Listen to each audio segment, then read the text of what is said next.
네, 인사드리겠습니다. 안녕하십니까? 기도하고 시작하도록 하겠습니다.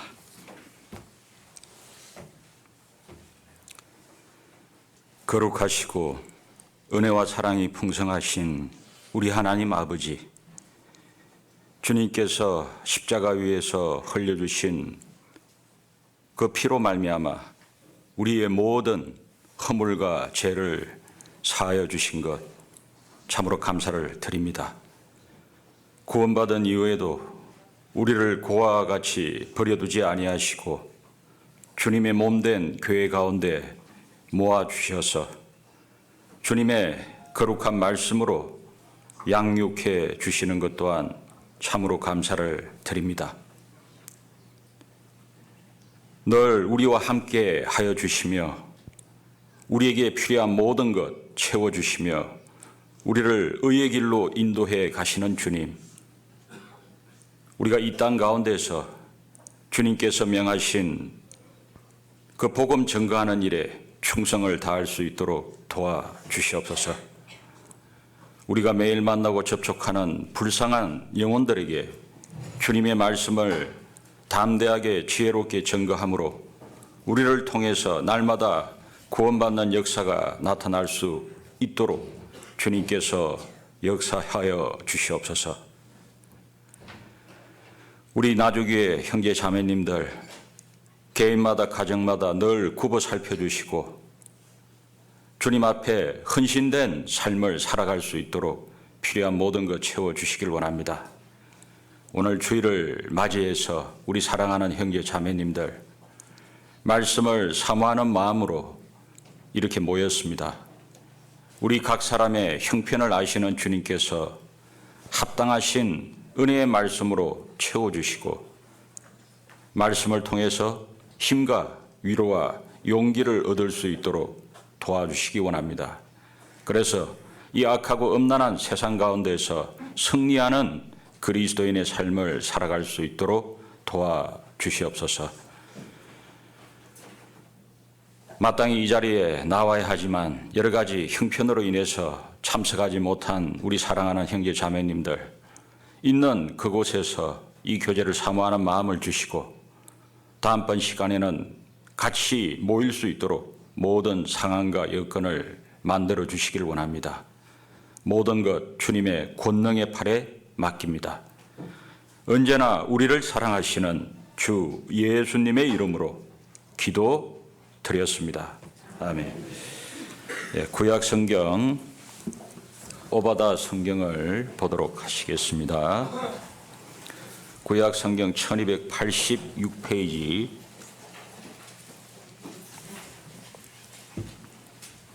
한두 페이지 정도 차이 날 수 있습니다. 구약 성경 1286페이지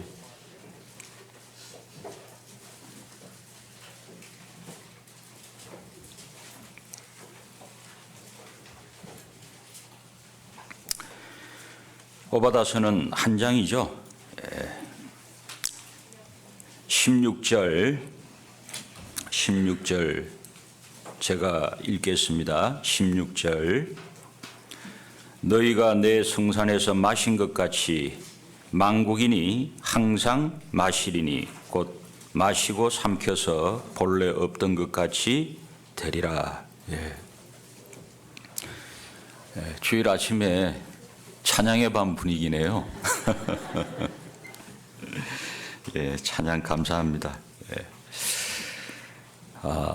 오늘 이 오바다 16절 이 말씀을 같이 우리가 좀 생각을 해보고자 합니다. 이 오바다 성경은 에돔 족속에 대한 멸망과 심판에 대해서 예언이 되어 있습니다. 그리고 더 확장되어져서 에돔뿐만 아니라 온 세상 만국이 심판받을 것을 성경에 기록을 해놓고 있습니다. 이 에돔 족속의 조상이 에서라는 거 잘 알고 계시죠? 이삭의 아들 에서. 에서의 형제가 야곱이지 않습니까?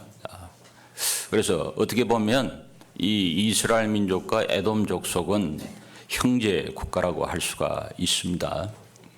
그런데 이 형제 국가라고 할 수 있는 에돔 족속이 남유다가 바벨론에 망하게 되지 않습니까? BC 586년에 바벨론의 느부갓네살이 군대를 일으켜서 이 예루살렘을 침공하게 되죠.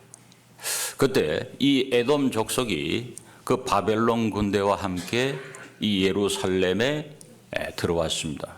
그리고 그 이스라엘 백성들이 바벨론 군사들의 칼에 도륙을 당하고 포로로 끌려가는 그 모습을 보면서 형제국이라고 할 수 있는 이 에돔 족속이 수수방관을 했습니다. 그래서 이 오바다 성경을 읽어보게 되면 너희가 방관했다 그런 말씀이 반복적으로 기록이 되어 있습니다. 방관만 했을 뿐만 아니라 그들이 죽는 모습을 보고 포로로 잡혀가는 모습을 보고 기뻐하고 즐거워하기까지 했다라고 이 성경에 기록이 되어 있습니다. 그리고 그들은 세일산이라는 아주 높은 험준한 산자락에 거했는데 그 세일산이 한 산자락 길이가 한 10km 정도 됩니다.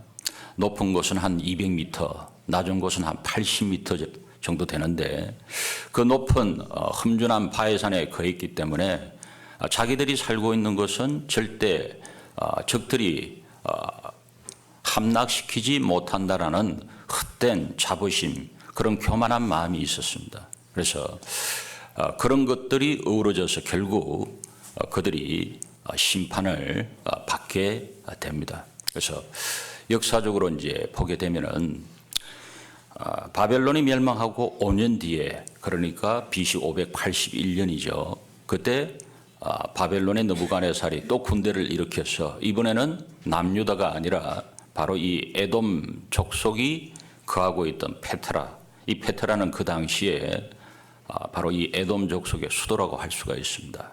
그 페트라를 완전히 멸망을 시키게 됩니다. 그리고 260년 뒤에 그 헬라의 알렉산더 대왕, 잘 알고 계시죠? 그 알렉산더의 보아였던 안티고누스라는 장군이 군대를 이끌고 와서 이번에는 수도인 페트라뿐만 아니라 에돔 족속이 거하고 있던 전국토를 짓밟아 버리게 됩니다. 그래서 그때부터 이 에돔 족속은 지도상에서 사라지게 됩니다. 이 오바다 성경에 기록된 이 예언의 말씀은 남유다가 망하고 나서 얼마 되지 않은 시점에 기록이 된 말씀이거든요. 이 예언된 말씀 그대로 역사 가운데 이 에돔 족속은 지도상에서 완전히 사라지게 되죠. 하나님이 말씀하시면, 예언하시면 그대로 성취된다는 것을 우리가 알 수가 있습니다. 자, 그런 배경을 가지고 오늘 이 방금 읽은 이 16절 말씀을 같이 한번 상고해 보도록 하겠습니다. 16절 다시 한번 보시겠습니다. 16절. 너희가 내 성산에서 마신 것 같이 만국인이 항상 마시리니 곧 마시고 삼켜서 본래 없던 것 같이 되리라. 여기서 말하는 너희는 바로 에돔 족속을 가리킵니다. 너희가 내 성산에서 마신 것 같이. 자, 이 성산이라는 것은 거룩한 산이잖아요. 자, 이 성산, 성경에서 성산은 바로 시온산을 염두에 두고 하는 말씀입니다. 이 시온산은 예루살렘 바로 옆에 있습니다. 남동쪽에 위치하고 있습니다. 예루살렘 그 도시도 고대 이 지도를 보게 되면요, 바로 이 시온산 자락에 위치해 있습니다. 그 시온산에 큰 봉우리가 두 봉우리가 있는데 그 한 봉우리가 모리아 산입니다. 아브라함이 독자 이삭을 바쳤던 곳, 바로 그 모리아 산에 하나님의 성전이 세워지지 않습니까? 그래서 하나님의 성전이 바로 이 모리아산, 즉 이 시온산에 위치해 있기 때문에 성산, 구별된 산, 그렇게 성경에서 말씀을 하고 있습니다. 하나님의 임재의 상징으로 그렇게 여겨지는 곳. 그래서 이 신약 성경이든 구약 성경이든 시온산, 그런 말씀이 나오면 하나님의 임재를 상징을 하고 있습니다. 자, 여기서 성산, 이 시온산은 그냥 산 자체를 말한다기보다는 바로 예루살렘 성을 가리키고 있습니다. 너희가 에돔 족속 너희가 내 성산에서 마신 것 같이 예루살렘에서 마신 것 같이, 이게 이제 무슨 말씀이냐 하면 방금도 말씀드렸지만 바벨론 군대와 함께 이 예루살렘 성에 에돔 족속이 들어왔지 않습니까? 그 성을 함락시키고 나서 에돔 족속이 뭘 했냐 하면 서로가 기뻐하고 즐거워하는 축하주를 마셨다는 겁니다. 잔을 들이켰다는 거죠. 그걸 말씀을 하고 있습니다. 너희가 내 성산에서 마신 것 같이 만국인이 항상 마시리니 곧 마시고 삼켜서 본래 없던 것 같이 되리라. 그 에돔 족속이 예루살렘을 함락시키고 나서 축하주, 건배를 하면서 그 잔을 들이키는 그 모습을 말씀하시고 곧장 그 뒤에 무슨 말씀이 기록이 되어 있냐 하면 온 세상에 대한 심판, 멸망에 대해서 지금 말씀을 하고 있다는 겁니다. 여기 만국인이 항상 마시리니 곧 마시고 삼켜서 본래 없던 것 같이 되리라. 지금 대조를 시켜놨어요. 에돔 사람들이 기뻐하고 즐거워하는 잔을 들이키는 그 모습하고 만국 사람들이 지금 마시는 잔은 이건 축배의 잔이 아닙니다. 진노의 잔, 심판의 잔을 말씀을 하고 있는 겁니다. 그러니까 이걸 대조를 시켜놨다 이 말입니다. 여기 이 16절에서 하나님이 우리 인생들에게 지금 말씀하시고 싶은 것이 뭐냐 하면은 에돔 족속이 기뻐서 축배의 잔을 들이켰던 것처럼 이 온 세상 사람들이 세상 것에 혼치되어져서 세상이 주는 그 기쁨의 잔을 들이킬지는 모르지만 그것이 결국 진노의 잔이 되고 심판의 잔이 될 것이다. 그걸 지금 말씀을 하고 있다 이 말입니다. 여기 그 뒷부분에 보시면 여기 봐보십시오. 16절 뒷부분에 만국인이 항상 마시리니 되어 있죠. 이 진노의 잔을 항상 마신다. 심판의 영원성을 지금 말씀을 하고 있습니다. 항상 마신다. 그리고 마시고 삼켜서 본래 없던 것 같이 되리라. 심판의 철저성을 지금 말씀을 하고 있는 겁니다.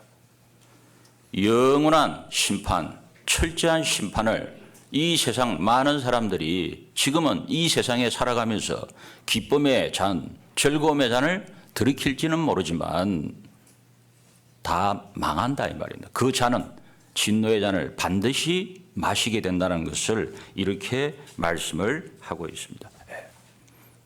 자, 여기 시편 104편을 같이 한번 보시죠. 시편 104편.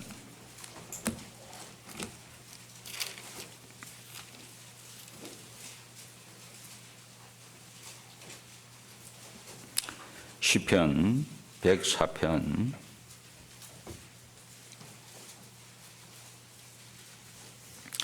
15절입니다. 15절. 사람의 마음을 기쁘게 하는 포도주와 사람의 얼굴을 윤택케 하는 기름과 사람의 마음을 힘있게 하는 양식을 주셨도다 되어 있습니다. 자, 사람의 마음을 기쁘게 하는 포도주와, 포도주는 이 세상의 즐거움과 기쁨을 가리킨다라고 할 수가 있습니다.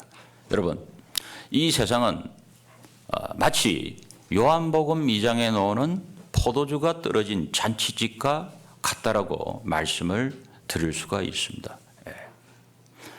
이 세상에 많은 잔치들이 있지 않습니까? 결혼 잔치도 있고, 생일 잔치도 있고, 지방의 뭐 전통 축제들, 그것도 뭐 잔치라면 잔치라고 할 수가 있을 겁니다. 그러나 그런 잔치들은 시작이 있으면 반드시 끝이 있습니다. 영원한 잔치라는 것은 없습니다. 다 끝이 있다 이 말입니다. 여러분, 이 세상에 우리가 살아가면서 아무리 기쁘고 즐겁고 그런다 할지라도 그 기쁨과 즐거움이 영원히 지속되지는 않습니다. 다 끝납니다. 갑작스럽게 경제적인 어려움이 불어닥치기도 하고, 그리고 어떤 사건, 사고를 당하기도 하고, 그리고 어떤 불치병에 걸리기도 하고, 여러 가지 고난과 역경들이 우리를 엄습해 온다 이 말입니다. 그 기쁨의 잔, 즐거움의 잔을 들이킨다라고 하지만 그것이 금방 끝나게 되어 있습니다. 그리고 사실 우리가 이 인생을 살아가는 것 자체가 그러지 않습니까? 어린 시절에는 꿈도 많죠. 앞으로 내가 뭐가 될 거다. 젊은 시절에는 꿈도 많습니다. 그런데 여기 연세를 많이 드신 분들도 계시는데 어떠십니까? 나이를 사람이 먹어가면 먹어갈수록 외로워요. 기쁨보다는, 즐거움보다는 사람이 외로워진다니까요. 쓸쓸해져요. 그러지 않아요? 그래서 어떤 사람이 인생을 병으로 표현을 했어요. 어렸을 때는 젖병, 청소년 시절에는 콜라병, 중장년 시절에는 술병, 그리고 노년 시절에는 약병, 그걸 병으로 이렇게 쭉 사진을 찍어 놓은 거를 전도 집회 때 혹시 보신 분 계세요? 그 인생을 그렇게 병으로 표현을 했단 말입니다. 정말 공감이 가지 않습니까? 인생은, 사람은 나이를 먹어가면 먹어갈수록 그렇게 된다는 거죠. 이 세상은 고도의 문명을 발전시켜서 이 세상에서 유토피아를 건설을 해보려고 발버둥을 칠지는 모르지만 다 헛된 겁니다. 이 다니엘서 성경에 보게 되면은 바벨론의 마지막 왕이 벨사살 왕입니다. 그 벨사살 왕이 있지 않습니까? 밖에는 지금 이 페르시아 군대가 쫙 둘러쌌는데 그 성 안에서 잔치를 벌였어요.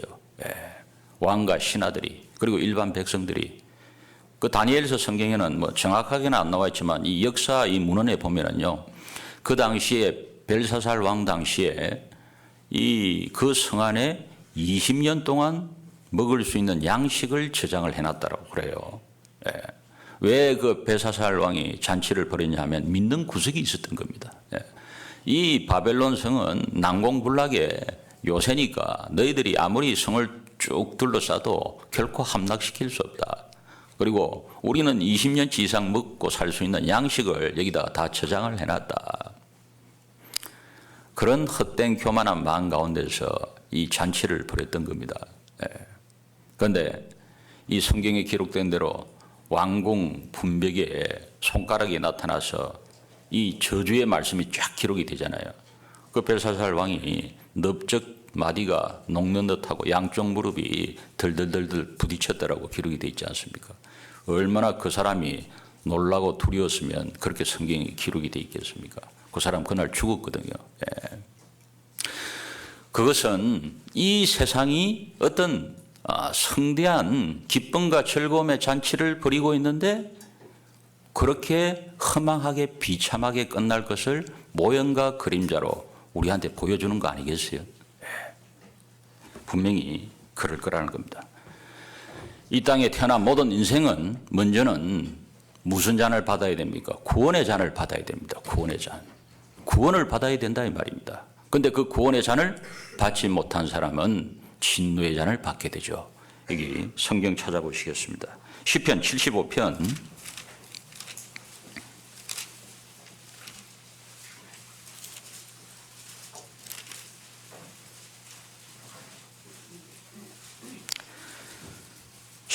75편 8절입니다. 8절.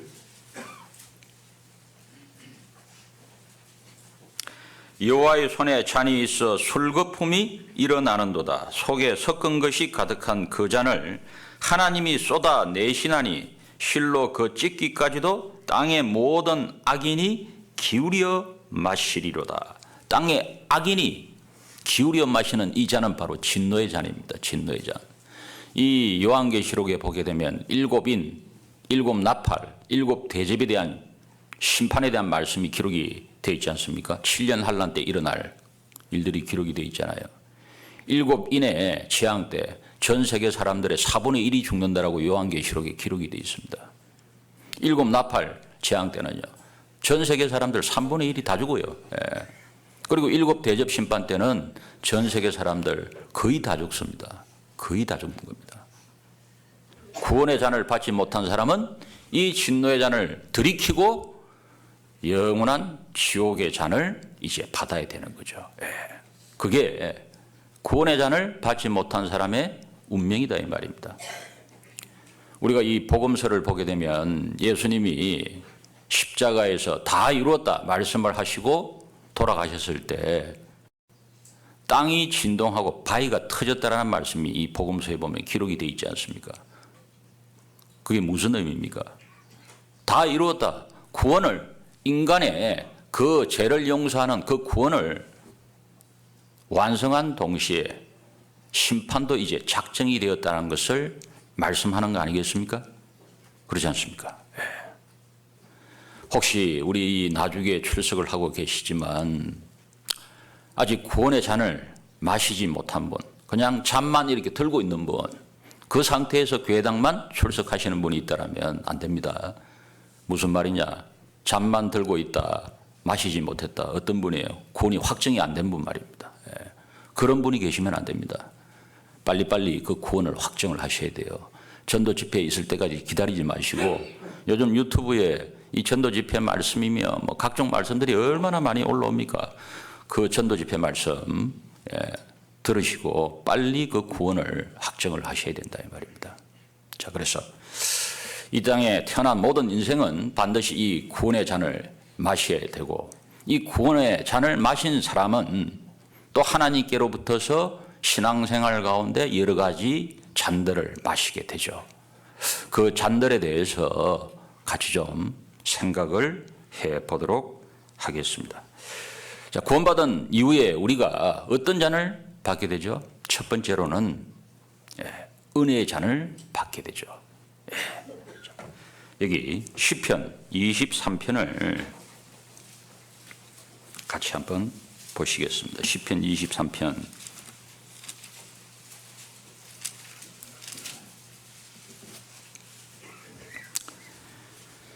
시편 23편 1절입니다. 1절. 여호와는 나의 목자시니 내가 부족함이 없으리로다. 그가 나를 푸른 초장에 누이시며 실만한 물가로 인도하시는도다. 내 영혼을 소생시키시고 자기 이름을 위하여 의의 길로 인도하시는도다. 내가 사망의 음침한 골짜기로 다닐지라도 해를 두려워하지 않을 것은 주께서 나와 함께 하심이라. 주의 지팡이와 막대기가 나를 안위하시나이다. 주께서 내 원수의 목전에서 내게 상을 베푸시고 기름으로 내 머리에 바르셨으니 같이 읽겠습니다. 내 잔이 넘치나이다. 나의 평생의 선하심과 인자하심이 정녕 나를 따르리니 내가 여호와의 집에 영원히 가리로다. 자, 이 시편 23편은 복음주의 성경학자들이 대부분의 복음주의 성경학자들이 이 시편 23편을 다윗이 왕이 되고 난 이후에 기록했을 것이다. 그렇게 보고 있습니다. 자, 이 시편 23편에 내 잔이 넘치나이다. 다윗이 이렇게 고백을 하고 있습니다. 다윗은 넘치는 하나님의 은혜의 잔을 계속적으로 받았던 사람이라고 할 수가 있습니다. 여기 5절에 주께서 내 원수의 목전에서 내게 상을 베푸시고, 여기서 말하는 상은 프라이즈가 아니고 테이블, 잔치상을 의미합니다. 테이블, 잔치상. 이 당시에 이제 이 고대 근동에 어떤 풍습이 있었냐 하면은 우리 편 군대가 있지 않습니까? 적군과 이제 싸우잖아요. 그러면 이제 이기지 않습니까? 그리고 이제 포로를 데리고 오잖아요. 그러면 어떤 풍습이 있었냐면 우리 편 우두머리가 그 포로들 눈앞에서 우리 편 군대에게 잔치상을 쫙 베풀어 주는 겁니다. 너희들 수고했다, 고생 많았다, 부어라, 마셔라 하면서 잔치상을 쫙 차려주는 겁니다. 그걸 본 포로들은 어떤 마음이 들까요? 굉장히 부러운 마음이 들겠죠. 그리고 그 사람들 가운데, 잔치상을 받는 사람들 가운데 그 전투에서, 그 전쟁에서 공이 굉장히 많은 사람에게 특별히 이 우두머리가 머리에 이 기름을 이렇게 좀 발라주는 그런 풍습이 있었습니다. 다윗은 우리가 잘 아는 대로 이 여러 전투의 잔뼈가 굵은 사람이잖아요. 그러지 않습니까? 이 많은 전투에 참가해서 많은 공적을 올렸던 사람입니다. 다윗은 왕이 된 이후에 있지 않습니까? 자기 삶을 쭉 되돌아본 거예요. 그 많은 전투와 전쟁에서 하나님께서 자기의 생명을 보존해 주시고 그 많은 전투에서 이기게 해 주시고 그 많은 잔치상을 받은 경험이 있을 거예요. 그리고 그 전투에서 이 다윗이 천부장 역할을 이 성경에 보면 했다라고 되어 있는데 처음에는 사울 옆에서 이렇게 있다가 천부장으로 이렇게 내쳤잖아요. 사울 왕이. 천부장으로서 많은 이 전투에서 공이 있는 사람인데 기름도 많이 발려졌을 거예요. 그 많은 사람들 앞에서. 그런데 여기서 특별히 머리에 기름을 발랐다는 것은 그것도 생각을 했겠지만 뭘 생각을 했겠어요? 사무엘 선지자로부터서 기름을 발려온 거, 그걸 지금 염두에 두고 지금 말씀을 하고 있는 거예요. 아무것도 아닌 자기를 하나님께서 지금 이 이스라엘 민족의 왕으로 지금 삼아주셨잖아요. 그렇지 않습니까? 그 사무엘 선지자가 머리에 기름을 바르고 난 이후에 많은 어려움이 있었죠. 한 10년 이상을 사울에게 쫓겨다녔지 않습니까? 그 모든 고난과 역경 가운데 하나님이 함께 해주시고 도와주시고 결국은 끝내는 하나님의 뜻대로 자기를 왕으로 삼아주신 계획대로, 하나님의 계획대로 삼아주신 그 하나님의 은혜가 너무너무 감사한 거예요. 그래서 넘치는 잔을 받았다라고, 넘치는 은혜의 잔을 받았다라고 지금 이 다윗이 고백을 하고 있는 겁니다. 그리고 이 무비보셋도 있지 않습니까? 무비보셋 아시죠? 요나단의 아들 무비보셋, 이 절름발이 있지 않습니까? 양쪽 다리가 다 절름발인 이 무비보셋, 이 무비보셋도 다윗으로부터서 넘치는 은혜의 잔을 받은 사람이죠. 성경에서 이 다윗 왕은 바로 주님의 모형과 그림자라고 할 수가 있습니다. 무비보셋은 우리 구원받은 그리스도인들의 그 모형과 그림자라고 할 수 있습니다. 그런데 이 무비보셋이 다윗으로부터서 엄청난 은혜를 받은 사람이잖아요. 여기 성경을 한번 찾아보시겠습니다. 사무엘하 9장을 한번 보시겠습니다.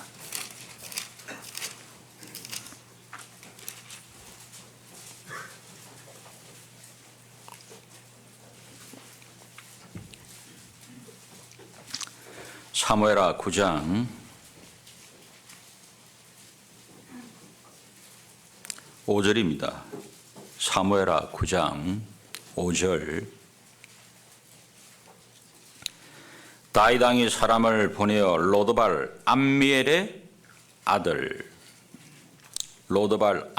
아들 마길의 집에서 저를 데려오니 사울의 손자 요나단의 아들 무비보셋이 다윗에게 나와서 엎드려 절하매 다윗이 가로되 무비보셋이여 하니 대답하되 주의 종이 여기 있나이다. 다윗이 가로되 무서워 말라.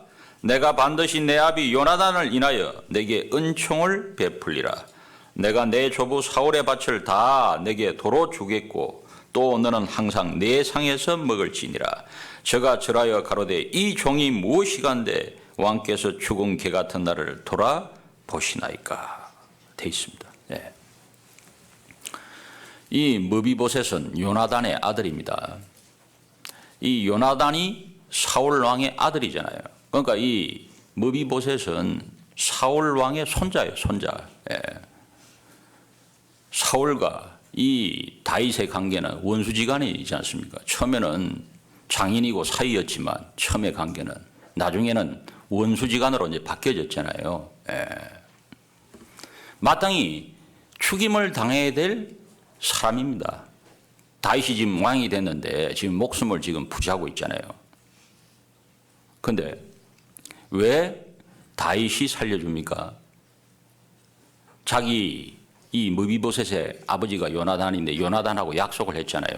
네 자손 내 자손을 서로 해하지 말자. 그 약속 때문에 살려주는 거죠. 예. 여기 이제 이 무비보셋이 어디에 이제 살았냐면 로드발이라는 곳에 살았다라고 이 성경에 기록이 되어 있습니다. 로드발 암미엘의 아들 마길의 집에 거했다라고 이 성경에 기록이 되어 있잖아요. 이 로드발이 무슨 뜻이냐면 황량한 목초지가 없는 그런 의미가 있습니다. 이 로드발이 사람들이 많이 모여 있고 하나님의 성전이 있는 예루살렘 성에 거하지 못하고 왜 무비보셋이 사람도 살지 않는 그 척박한 땅에 로드발 지역에 그렇게 살았을까요? 다윗과 다윗의 부하들 눈에 띄지 않기 위해서 그랬던 거 아니겠어요? 그들 눈에 띄었다가는 내 목숨을 부지할 수 없다. 그런 두려움 때문에 분명히 이 무비보셋이 그런 황량한 땅에 쓸쓸하게 거하고 있었던 겁니다. 그런데 어느 날 다윗이 자기를 찾는다는 소문을 들었습니다. 그때 이 무비보셋의 심정이 어떠했겠습니까? 가슴이 철렁 하지 않았겠냐고요. 얼마나 두려웠겠습니까? 예. 자기 할아버지 사울과의 그 관계를 잘 아는데 오늘 내 제삿날이구나. 그런 생각을 분명히 했을 겁니다. 예. 그래서 다윗 왕 앞에 나아갔는데 다윗이 뭐라고 그랬습니까? 이 무비보셋에게 무서워 말라. 그렇게 얘기를 했습니다. 왜요? 이 추운 겨울날 비를 맞은 강아지 모양 부들부들 떨지 않았겠냐고요. 그 모습을 본 다윗이 무서워 말라. 그렇게 얘기를 했습니다. 이 무서워 말라 이 말은 무비보셋에게 있어서는 뭐죠? 복음과 같은 그런 말입니다. 복음. 예. 얼마나 그 말을 듣고 안심을 했겠냐고요. 한숨을 푹 내쉬었겠냐고요. 그런데 생명만 보장해 주는 게 아니죠. 오래전에 우리나라에서 개봉한 이 느와르 영화, 유명한 느와르 영화에 그런 유명한 대사가 있었습니다. 살려는 드릴게 라는 유명한 대사가 있었어요. 그런데 여기 보면 살려만 준다는 게 아니잖아요. 무서워 말라. 살려만 준다는 얘기가 아니고 뭐죠? 너희 할아버지 사울이 가지고 있던 바깥 종들을 내가 다 주겠다. 그리고 너를 왕자처럼 내 상에서 같이 먹게 해 주겠다라고 지금 말씀을 하고 있거든요. 여기 9절에 9절 왕이 사울의 사환 시바를 불러서 이르되 사울과 그 온 집에 속한 것은 내가 다 내 주인의 아들에게 주었노니 너와 내 아들들과 내 종들은 저를 위하여 밭을 갈고 거두어 내 주인의 아들을 공개하라. 그러나 내 주인의 아들 무비보셋은 항상 내 상에서 먹으리라 하니라 되어 있습니다. 이 무비보셋은 그러니까 다윗 왕으로부터서 넘치는 은혜의 잔을 지금 받은 거예요. 바로 이 무비보셋의 모습은 누구의 모습이라고요? 저와 여러분의 모습이다 이 말입니다. 우리는 이처럼 하나님께로부터서 넘치는 은혜의 잔을 계속적으로 공급을 받고 있다는 겁니다. 구원받은 이후에도. 구원의 은혜뿐만 아니라 신앙생활 가운데 넘치는 은혜의 잔을 계속 받고 있습니다. 여러분, 우리가 사실 이 구원을 받았다는 것은 지옥 심판을 이제 안 받게 됐다. 그 정도의 의미만 있는 게 아니에요. 영광과 권세를 얻게 됐다는 그런 엄청난 의미가 있다는 거 여러분 아십니까? 여러분, 이 하나님께서 에덴 동산을 만드시고 아담을 만드셨잖아요. 그 아담에게 뭐라고 말씀을 했습니까? 땅을 정복하라, 다스리라 그렇게 말씀을 하셨습니다. 에덴 동산에 이 주인이 바로 아담이었습니다. 하나님께로부터서 그런 엄청난 말을 들었습니다. 땅을 정복하라, 다스리라. 그런데 이 아담이 사탄 마귀의 꼬임에 넘어가서 따먹지 말아야 될 선악과를 따먹었죠. 그때 어떻게 됐어요? 그 영광과 권세가 사단 마귀에게 넘어갔단 말입니다. 아담에게 주어져 있던 그 영광과 권세가, 사람에게 주어져 있던 영광과 권세가 사단 마귀에게 넘어갔습니다. 그래서 이 사단 마귀가 예수님을 시험할 때 이렇게 얘기를 하죠. 누가복음 4장 누가복음 4장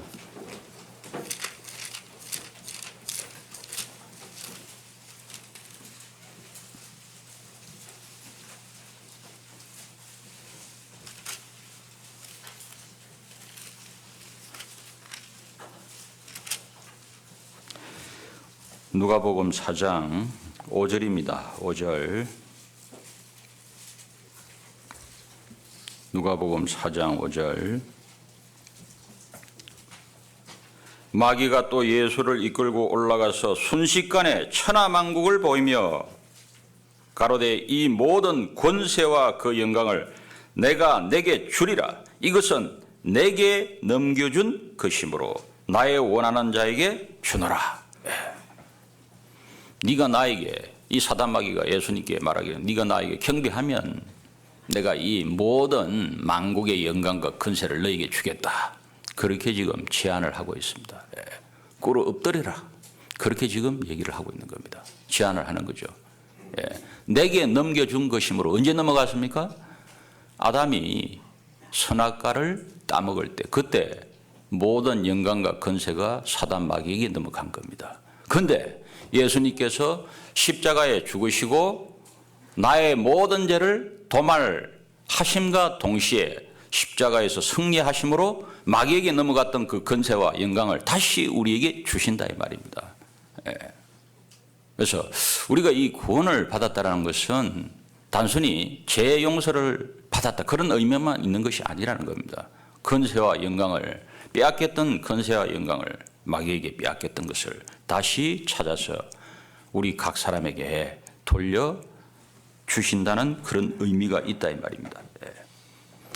그래서 우리는 구원받은 이후에 이처럼 때마다 일마다 계속적으로 넘치는 은혜의 잔을 받고 살아갑니다.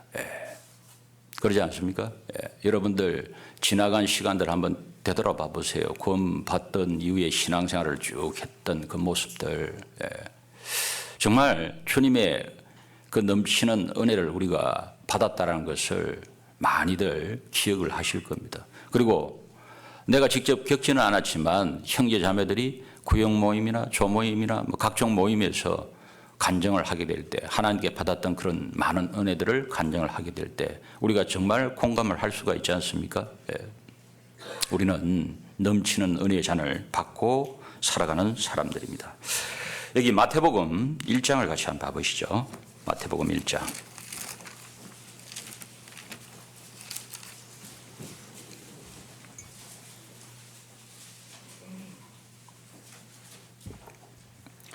(1장 3절입니다) 1장 3절.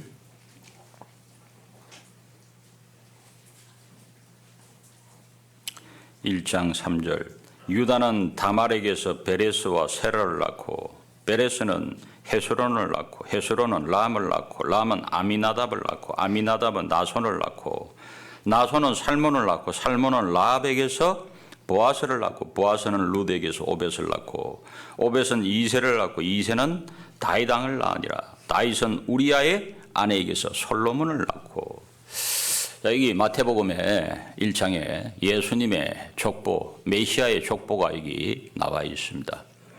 유대인들은 전통적으로 이 족보에 여자의 이름을 올리지 않습니다. 근데 여기 영광스럽게도 메시아의 족보에 몇몇 채의 여자의 이름들이 등장을 합니다. 이 다말이라는 여자, 유다의 며느리였죠. 유다의 며느리. 이 다말은 가나안 사람입니다. 가나안 사람. 정통 유대인이 아닙니다. 이 다말이 자기 시아버지 유다와의 그 관계를 통해서 이 근친상간을 해서 자식을 낳은 사람이에요. 그런데 그런 사람이 이 메시아의 족보에 이름을 올리고 있습니다. 그리고 라합은 우리가 너무나도 잘 알죠. 여리고 성의 비천한 기생이었습니다. 기생.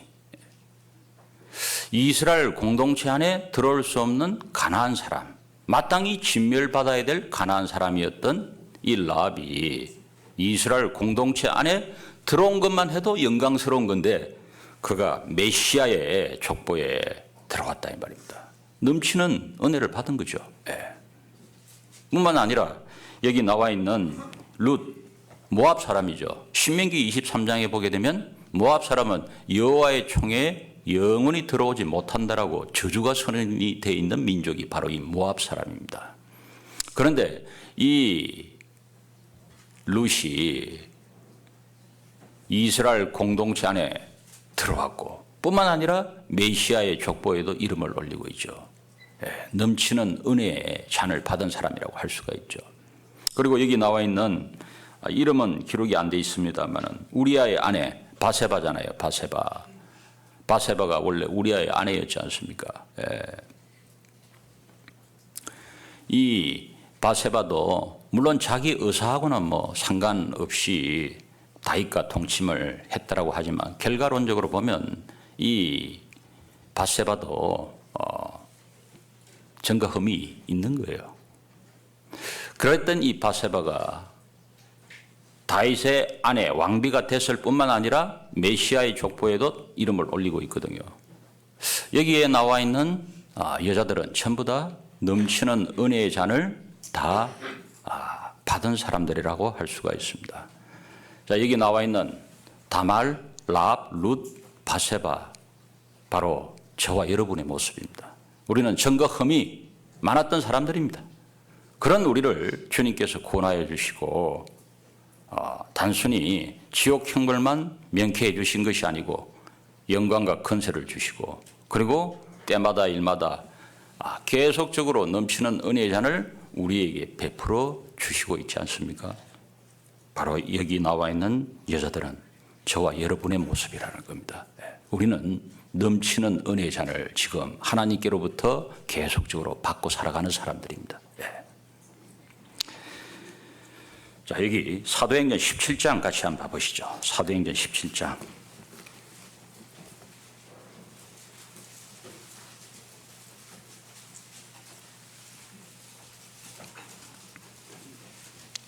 사도행전 17장 25절 보시죠. 25절.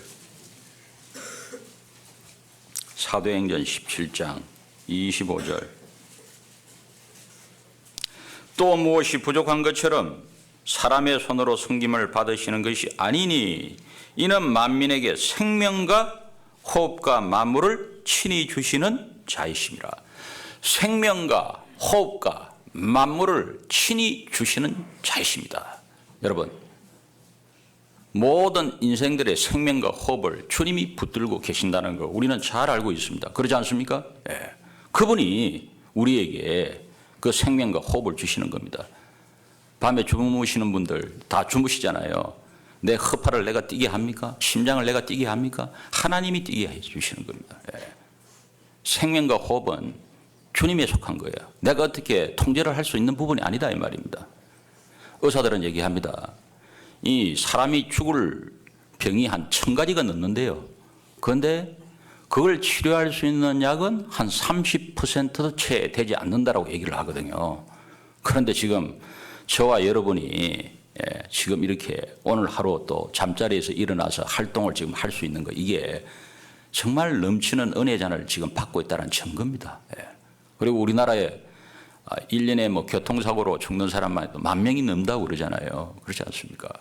그런데 그 많은 사람들이 그렇게 교통사고로 죽어나가는데도 우리가 지금 이렇게 보호를 받고 살아가고 있지 않습니까? 우리는 지금 넘치는 은혜의 잔을 분명히 받고 살아가고 있다 이 말입니다. 뿐만 아니라 우리가 이렇게 같이 모여서 말씀을 듣는 이것도 넘치는 은혜를 받고 있다는 증거입니다. 여러분들 코로나 기간 때 각자 개인적으로 가정에서 이렇게 말씀을 들으셨죠. 말씀이 잘 깨달아지시던가요? 그거 들을 때? 예? 잘 안 되죠? 예. 주의 집중도 안 되고, 듣고 나도 뭔가 이게 좀 감동이 되고 남는 게 있어야 되는데, 물론 뭐 잘 들으신 분들은, 개중에 집중을 해서 잘 들으신 분들은 그렇겠지만, 근데 사람이 이 집중력만 가지고는 또 안 돼요. 이렇게 모여 있을 때, 무리로 모여 있을 때 있지 않습니까? 주님이 강하게 역사를 하시거든요. 마음을 감동 감화를 시킨다니까요. 예, 설교자가 별 볼 일 없어도 이렇게 뭔가 말씀을 전할 때 마음을 감동을 시키고 감화를 시키고 말씀에 아멘이 될 수 있도록 그렇게 주님이 역사를 하신다니까요. 예. 여러분들 그걸 느끼실 겁니다. 예. 같이 모여 있을 때 말씀이 깨달아지는 정도가 다르다니까요. 그리고 우리 교제가 얼마나 그리웠습니까? 같이 이렇게 모여서 교제하는 것이 뭡니까? 이 인터넷으로 이렇게 화면상으로 이렇게 교제하고 막 그랬잖아요. 네, 코로나 기간에. 이 교제가 얼마나 소중한 것이라는 것을 우리가 그때 절실하게 느꼈지 않습니까? 우리는 이렇게 주일날 같이 얼굴을 맞대고 모여서 말씀을 배우고 교제를 나눌 수 있다는 이 자체가 정말 넘치는 은혜의 잔을 지금 받고 있다는 것을 우리는 압니다. 네. 이 병원에 오랜 기간 이렇게 투병생활 하는 우리 형제 자매님들 신방을 가보면은요, 그런 말들을 다 합니다. 형제 자매들하고 같이 이렇게 같이 모여서 말씀도 듣고 교제도 하고 간증도 하고 그렇게 했으면 좋겠다고. 참 그걸 아쉬워하고 안타까워하는 분들이 참 많아요, 보면. 예. 그런데 우리는 이렇게 그걸 지금 하고 있잖아요, 오늘요. 예. 이게 은혜라니까요, 은혜요. 예. 그리고 이 나주교에서 특별히 앞장서서 봉사하시는 분들이 있잖아요. 직분을 받고 봉사하시는 분들. 예. 더 많은 은혜를 지금 받고 있다라고 생각을 하셔야 됩니다. 예. 여러분, 우리가 이 직분을 받았다는 것은 어떤 상급과 영광을 얻을 수 있는 귀한 기회를 지금 붙잡은 거예요. 여러분, 뭔가 내가 물질적으로 희생을 하고 뭐 수고를 하고 그것이 있잖아요.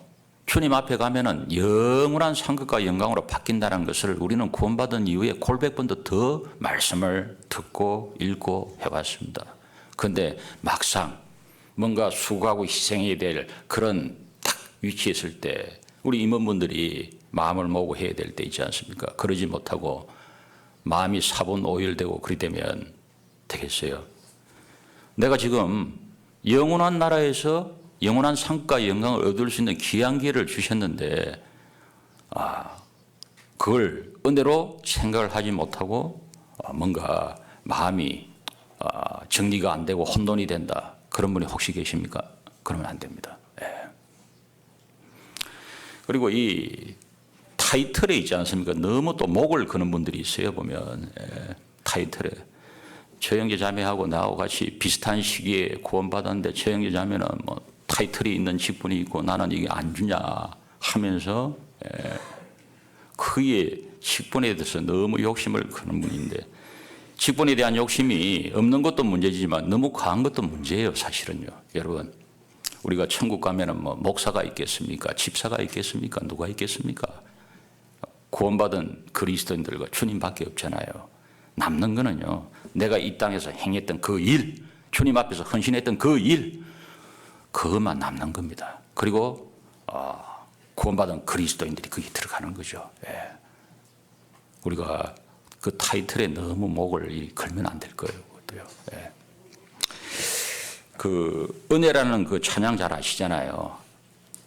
제가 찬양을 잘하면 좀 불러드리겠는데 고음 불가라 그러기는 힘들고 이 가사를 좀 적어왔는데요. 다 아는 가사지만은 한번 좀 음미해 보시라고 제가 좀 읊어드릴게요.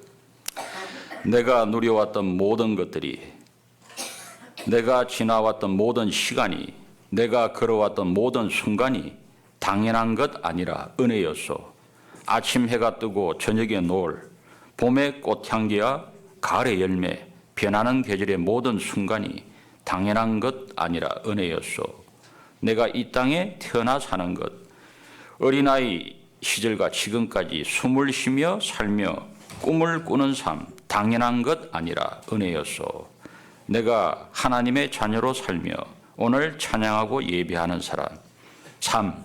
복음을 전할 수 있는 축복이 당연한 것 아니라 은혜였어. 모든 것이 은혜, 은혜, 은혜. 한없는 은혜. 이 가사가 참 공감이 되지 않습니까? 예, 공감이 됩니다. 예. 저도 올해 이제 익산교회에 왔는데요. 한 1000명이 넘다 보니까 투병 생활하는 분도 참 많으셔요. 그리고 참 이 장례식을 자주 치릅니다. 예. 자주 치르는데, 근데 그분들은 이제 이 간증을 이렇게 들어보면요. 며칠은 이제 남지 않은 그런 와중에도 있지 않습니까? 내가 그때 좀 더 물질적으로 수고하고 헌신하고 내 시간도 건강도 주님을 위해서 썼어야 되는데, 안타까운 그 마음이 있잖아요. 내 목숨을 좀 더 연명치료를 해가지고 이 땅에서 어떻게 좀 더 오래 살아볼까? 그걸 얘기하는 분들이 없더라니까요. 예. 내가 좀 더 수고하고 희생하고 했어야 되는데 그러질 못한 거, 그걸 안타까워 다 하셔요. 예. 제가 이제 그런 이제 신방을 다니면서요, 교훈이 저도 참 많이 됩니다. 예. 여러분, 정말 구원받은 그리스도인은 정말 그럴 거예요, 그죠? 그러지 않겠어요? 예. 우리가 후회할 그런 행동해서는 안 됩니다. 정말 어떤 주님을 위해서 살 수 있는 그런 조건, 상황이 됐을 때 힘껏 있지 않습니까? 우리가 해야 된다는 거예요. 주님을 위해서 살아야 된단 말입니다. 예. 그것이 사실은 내가 손해보는 것이 아니고 놀라우신 하나님의 은혜라는 거, 우리가 마음에 깊이 좀 새길 필요가 있습니다. 자, 그래서 우리가 구원받은 이후에 받는 첫 번째 잔, 넘치는 은혜의 잔을 우리가 받고 살아갑니다. 그리고 두 번째로 받는 잔이 있죠. 우리가 구원받은 이후에 우리 교회에서는 이제 이 대전도 집회 끝나고 나면 성찬식을 하잖아요. 성찬의 잔을 우리가 받지 않습니까? 성찬의 잔. 여기 고린도전서 11장 같이 한번 봐보시죠. 고린도전서 11장.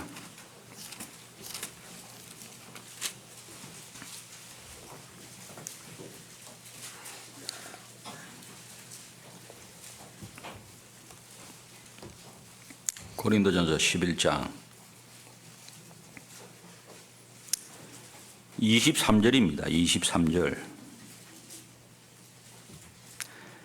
23절.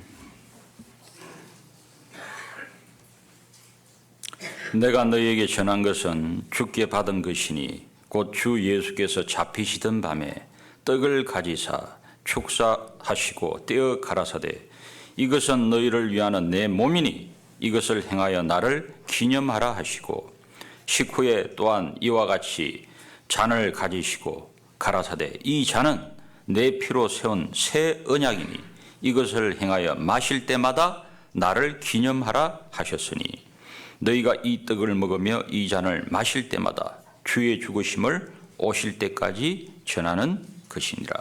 예. 우리가 이 성찬식을 행하는 목적이 크게 세 가지가 있지 않습니까? 우리가 한 떡에서 떡을 이렇게 성찬식할 때 떼지 않습니까? 우리는 주님 안에서 하나다라는 것을 일깨우는 거죠. 예. 한 몸으로 우리가 부르심을 받았다는 거죠. 우리는 영적인 가족이라는 겁니다. 그걸 일깨우기 위해서 우리가 성찬식을 하죠. 그리고 두 번째로는요, 주님의 그 재림을 소망하면서, 아니 대망하면서 주님이 오시기 전까지 우리는 이 복음을 전가하는 일, 이걸 해야 된다는 것을 일깨우기 위해서 우리가 이 성찬식을 하지 않습니까? 그리고 세 번째로는 우리가 이 성찬식을 행하는 이유가, 성찬의 잔을 받는 이유가 뭡니까? 하나님께서 우리에게 베풀어 주신 그 놀라운 구원의 은혜를 기념하기 위해서, 즉 잊지 않고 기억하기 위해서 우리가 이 성찬식을 행하는 겁니다. 크게 성찬식을 행하는 목적이 이렇게 세 가지입니다. 여러분, 우리는 나에게 베풀어 주신 그 구원의 은혜만 잊지 않고 기념을 하고 기억을 할 것이 아니라, 그건 물론이거니와 구원받은 이후에 계속적으로 넘치는 은혜의 잔을 베풀어 주시는데 그 은혜를 우리가 잊지 않고 늘 우리 마음에 새기면서 기억하면서 살아야 되지 않겠냐 이 말입니다. 우리가 그 구원의 은혜와 구원받은 이후에 베풀어 주시는 넘치는 은혜의 잔들, 그 은혜들을 우리가 잊고 살아간다면 안 됩니다. 우리는 만약에 그걸 잊는다면 이 창세기에 나와 있는 술 관원장과 비슷한 사람이라고 할 수가 있어요. 술 관원장. 여기 성경 한번 찾아보시겠습니다. 창세기 40장.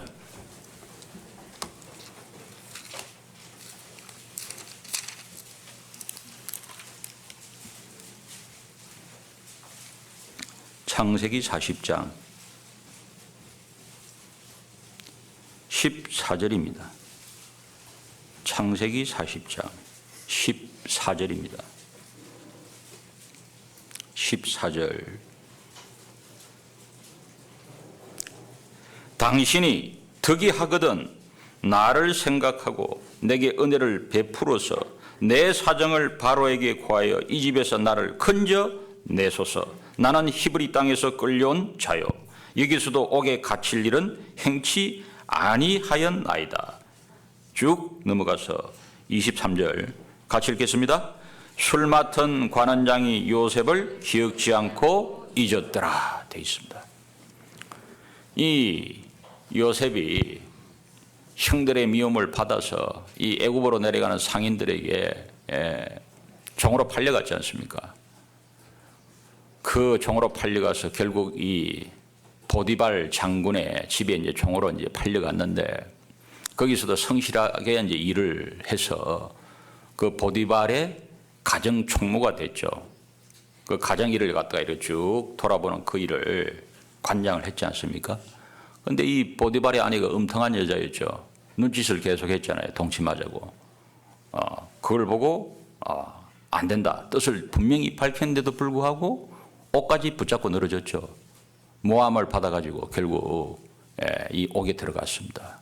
그런데 그 옥에 들어가서도 이 요셉이 있지 않습니까? 이 성경에 보면 요셉은 뭐 원망과 불평을 했다는 그런 말씀이 안 기록이 돼 있어요. 기록이 안 돼 있어요.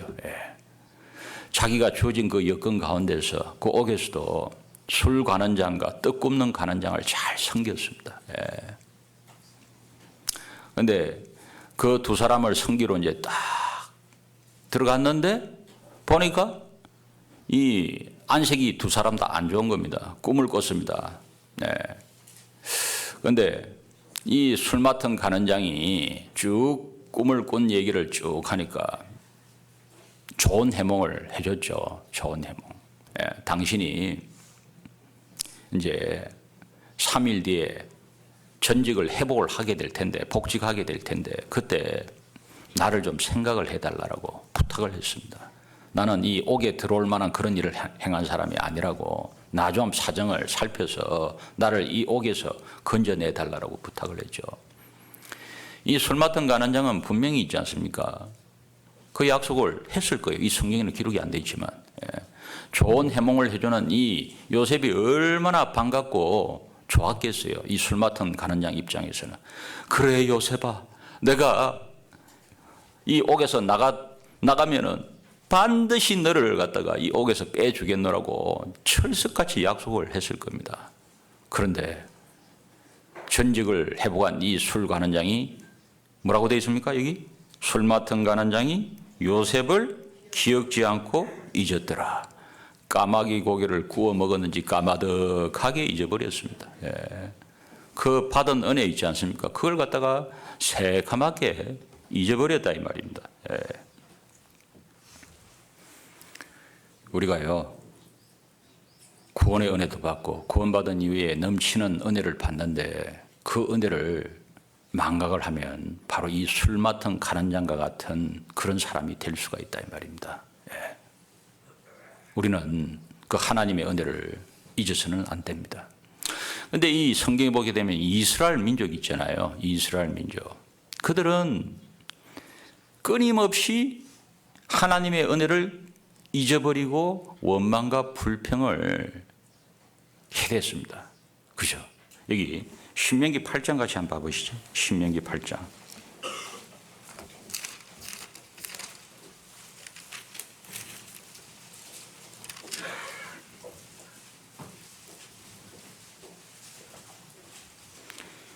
신명기 8장 11절 봐보시죠. 11절.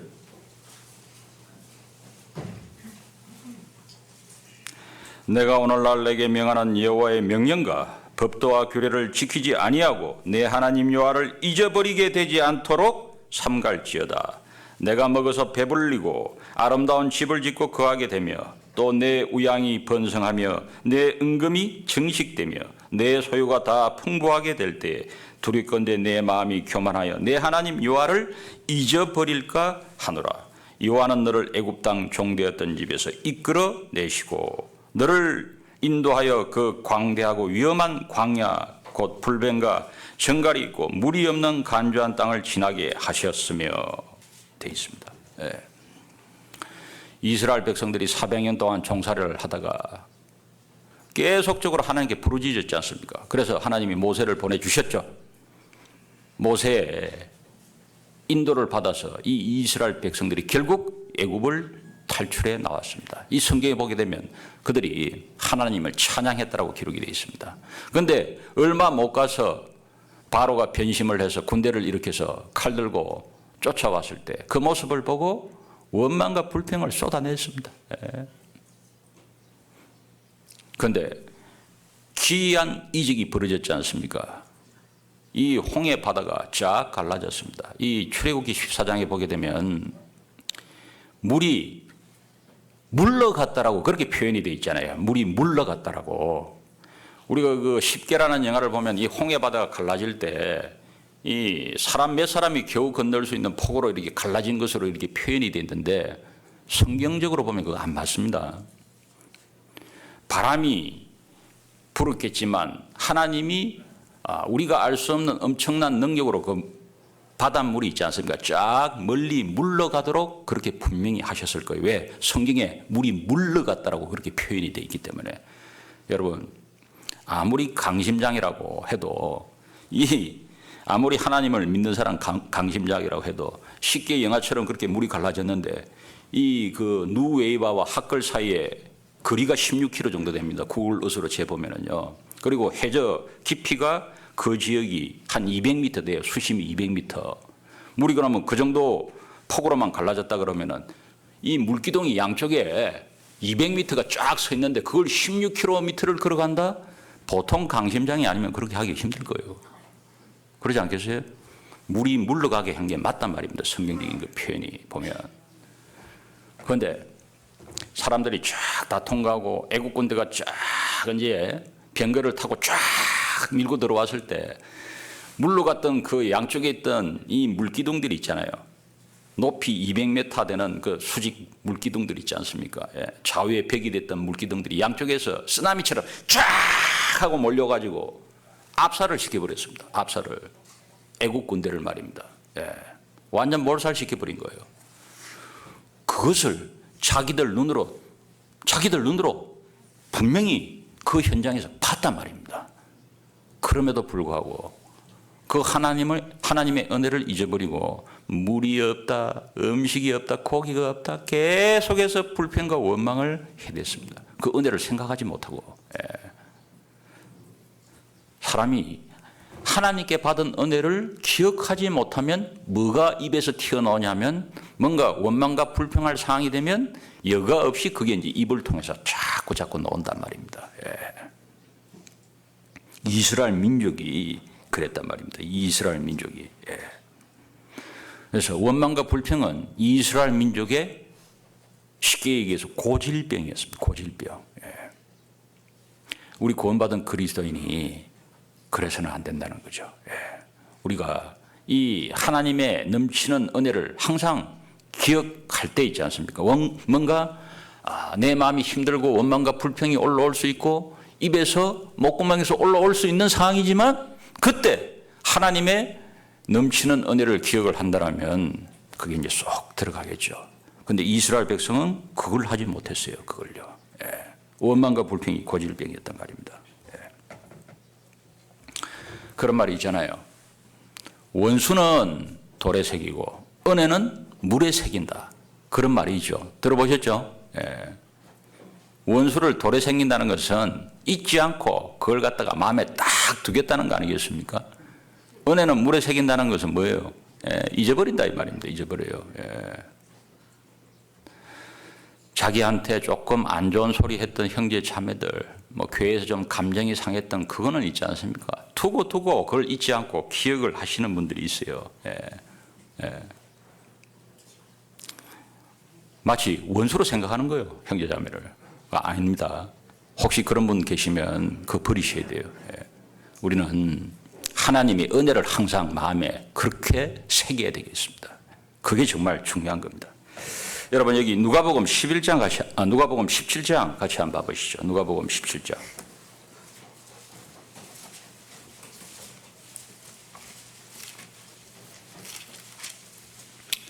누가복음 17장.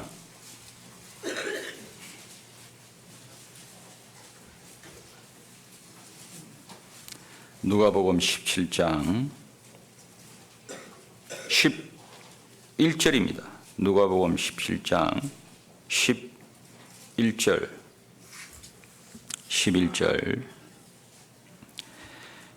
예수께서 예루살렘으로 가실 때 사마리아와 갈릴리 사이로 지나가시다가 한 촌에 들어가시니 문둥병자 10명이 예수를 만나 멀리 서서 소리를 높여 가로되 예수 선생님이여 우리를 긍휼히 여기소서 하거늘 보시고 가라사대 가서 제사장들에게 너희 몸을 보이라 하셨더니 저희가 가다가 깨끗함을 받은지라.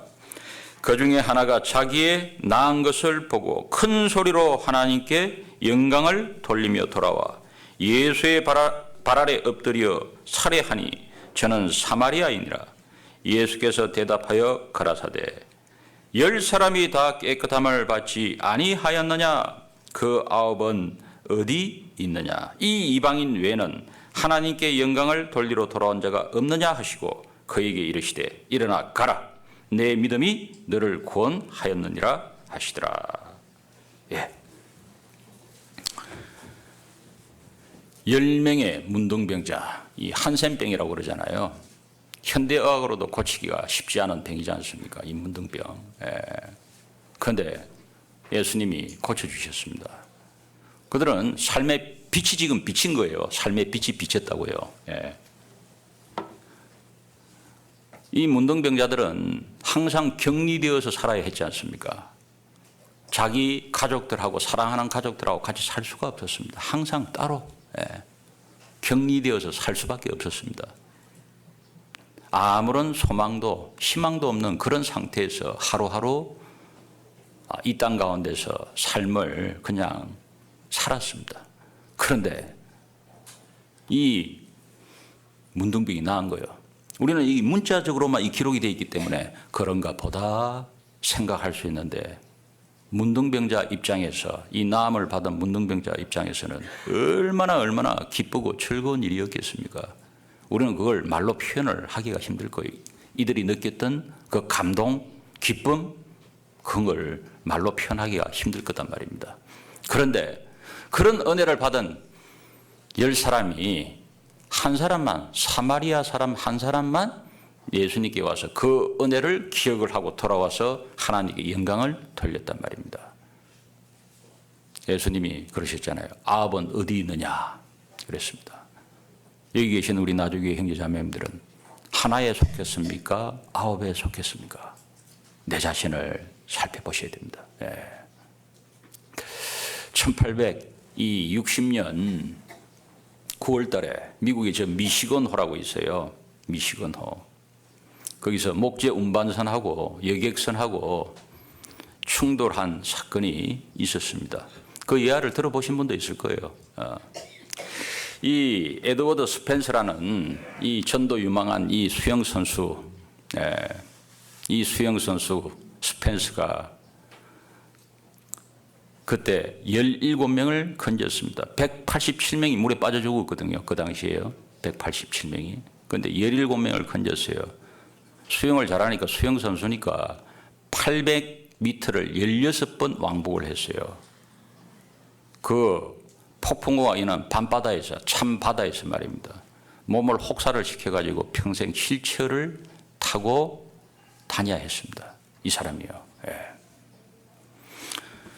그런데 이 사건을 이 R.A. 토레이라는 사람이 미국 그 LA에서 설교를 했어요. 이 사건을 언급을 하면서 우리가 하나님께 받은 은혜를 우리가 보답하는 삶을 살아야 된다. 그런 설교를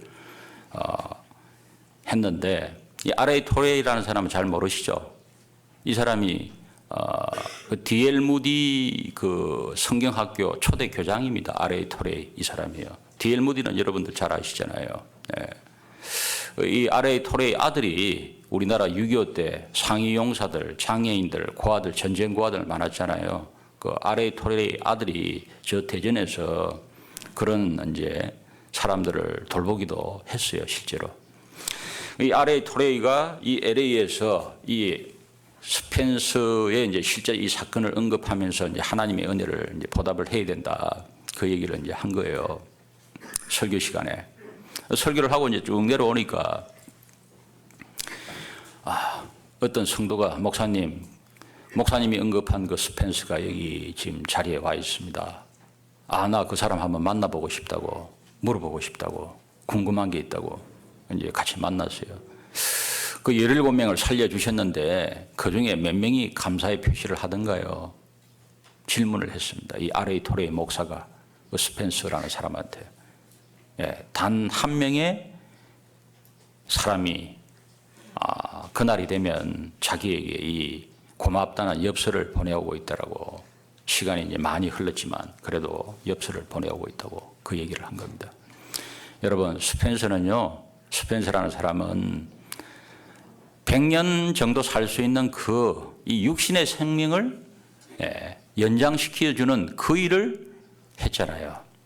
그런데 우리는 영원한 생명을 주님께로부터 받은 사람들이에요.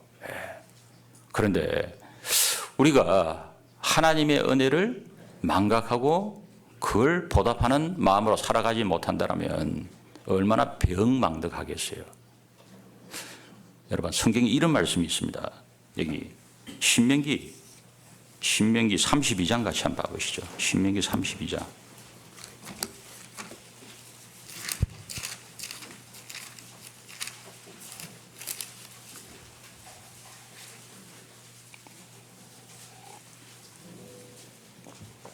신명기 32장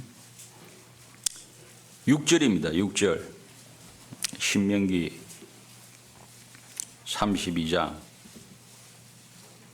6절. 우매무지한 백성아, 여호와께 이같이 보답하느냐? 그는 너를 얻으신 너의 아버지가 아니시냐? 너를 지으시고 세우셨도다. 이스라엘 백성들, 끊임없이 원망과 불평을 쏟아내던 이스라엘 백성들, 그들을 가리켜서 성경에 이렇게 말씀하고 있습니다.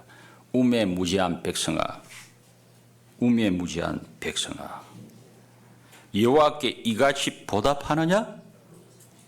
지금 하나님이 왜 이스라엘 백성들이 이렇게 말씀하시죠? 너무 괘씸해서 이렇게 말씀하고 있는 거예요. 내가 너희들을 어떻게 광야에서 인도를 했는데 너희가 이같이 보답하느냐? 이 신명기 말씀은 그 가나안 땅 입구에서 지금 모세가 하나님께 성령의 감동하심을 받아서 지금 출애굽 2세대에게 지금 행한 설교입니다. 1세대들은 40년 광야 생활에서 다 죽었고 여호수아와 갈렙을 제어하고 새로 태어난 2세대 그들을 향해서 지금 말씀을 한 거예요. 내가 이같이 보답하느냐? 너무 괘씸해서 있지 않습니까? 그렇게 지금 말씀을 하는 겁니다.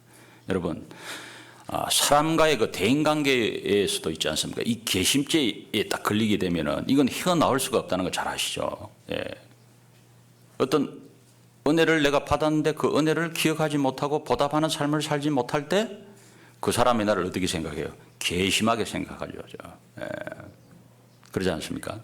그런데 하나님이 나한테도 이렇게 말씀하시지 않을까요? 이스라엘 백성들한테만 얘기하는 게 아니고요. 우매무지한 누구야? 네가 나한테 받은 은혜를 이같이 보답하느냐? 그렇게 말씀하시지 않을까요? 분명히 그렇게 말씀하실 겁니다. 여러분, 우리는 주님의 은혜를 항상 기억하면서 그 은혜에 보답하는 양으로 살아야 됩니다.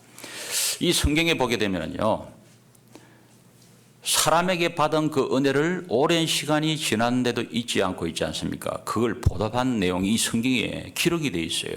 우리 한번 찾아보시겠습니다. 사무엘상 31장.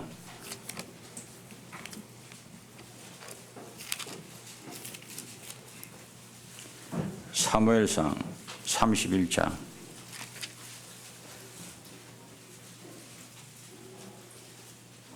8절. 사무엘상 31장 8절.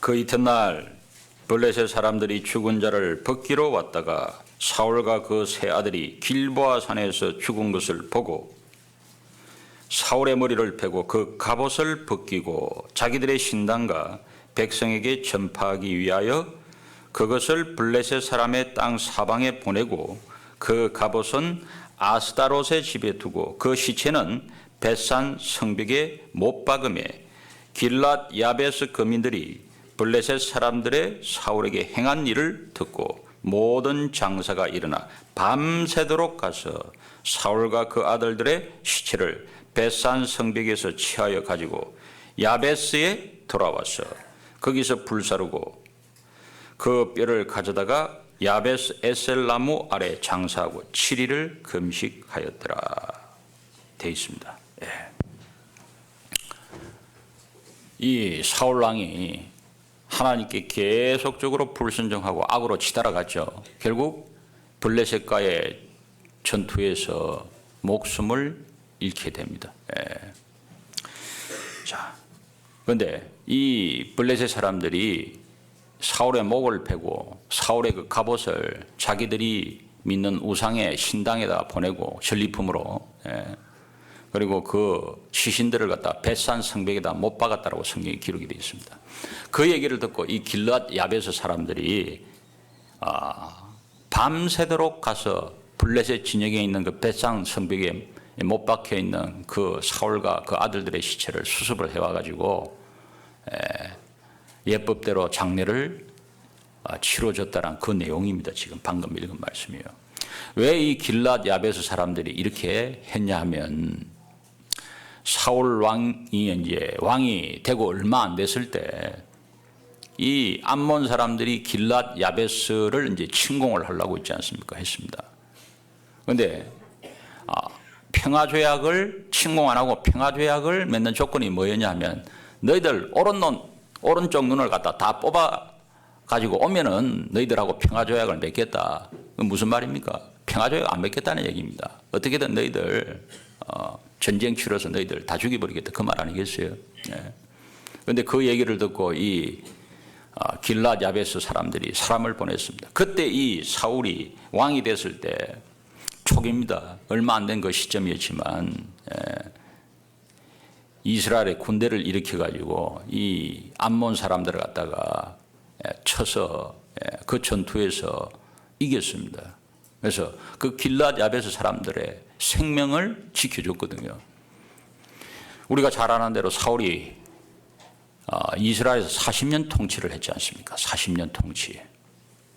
지금은 이 방금 읽은 이 말씀은 사울이 이제 죽은 지 얼마 안 된 시점에서 장례를 치러줬는데, 그리고 그 암몬 사람들이 쳐들어와서 길랏 야베스 사람들이 건진받은 것은 사울 왕 초기인데 한 40년의 시간이 지난 거예요.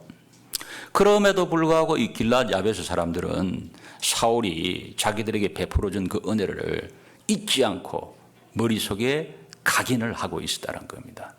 그리고 그 은혜를 보답하고자 하는 그런 마음으로 자기들 생명이 위태해질 수도 있잖아요. 그 블레셋 진영에 들어가면 죽을 수도 있는데 그럼에도 불구하고 거기에 들어가서 시신을 수습을 해와가지고 장례를 치러줬다는 겁니다. 여러분, 사람에게 받은 은혜도 이렇게 보답을 한 예가 있다니까요. 성경이에요. 그런데 우리는 넘치는 은혜의 잔을 계속적으로 받고 살아가면서도 우리가 그 은혜에 보답하지 못하고 오히려 잊어버리고 살 때가 참 많지 않냐 이 말입니다. 우리는 하나님의 은혜를 항상 마음에 새겨야 됩니다. 잊어야 될 거는 안 잊고, 잊지 말아야 될 하나님의 은혜는 잘 잊고, 그래서는 안 된단 말입니다. 여기 빌립보서 3장 같이 한번 봐보시죠. 빌립보서 3장.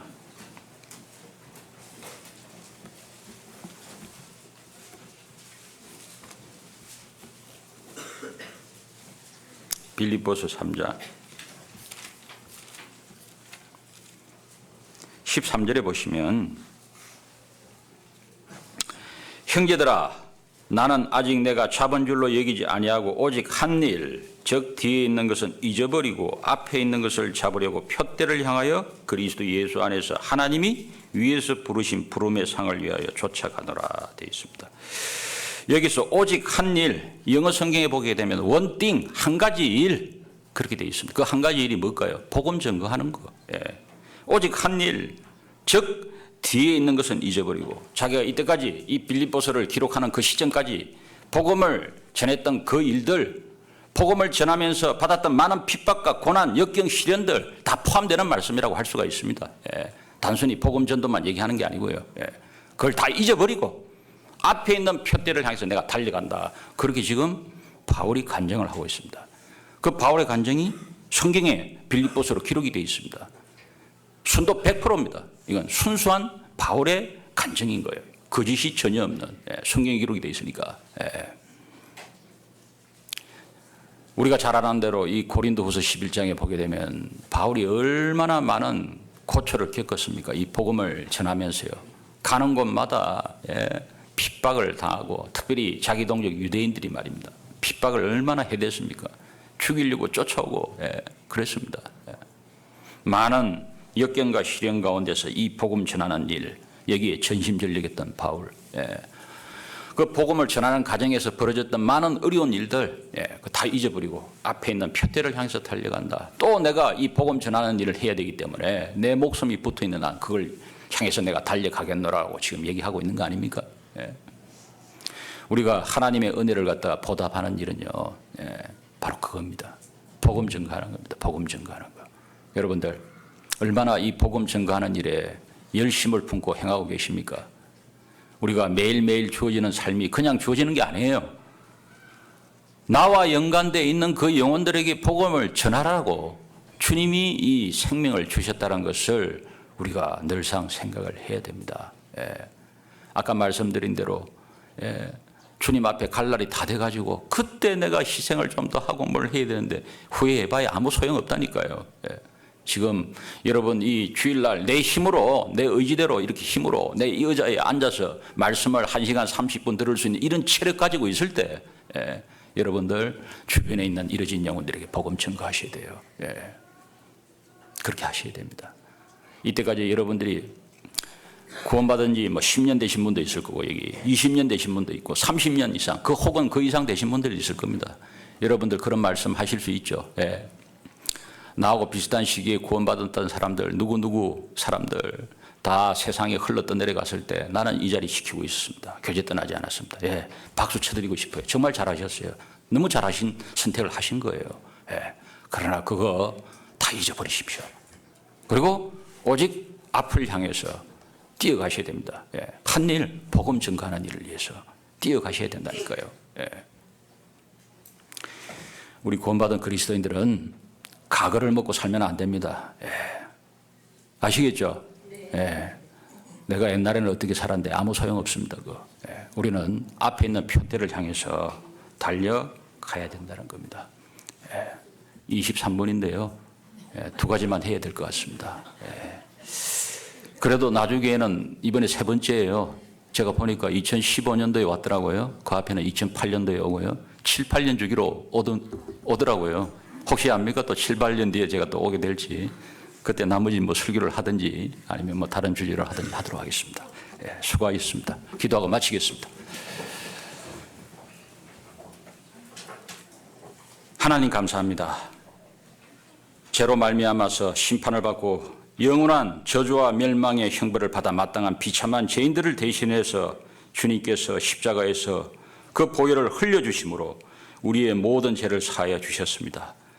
우리에게 베풀어 주신 그 놀라우신 은혜 늘 기억하며 때마다 일마다 베풀어 주시는 그 넘치는 은혜 늘 기억하면서 보답하는 양으로 이 땅 가운데서 살아갈 수 있도록 저희들의 마음을 항상 말씀으로 감화시켜 주시기를 원합니다.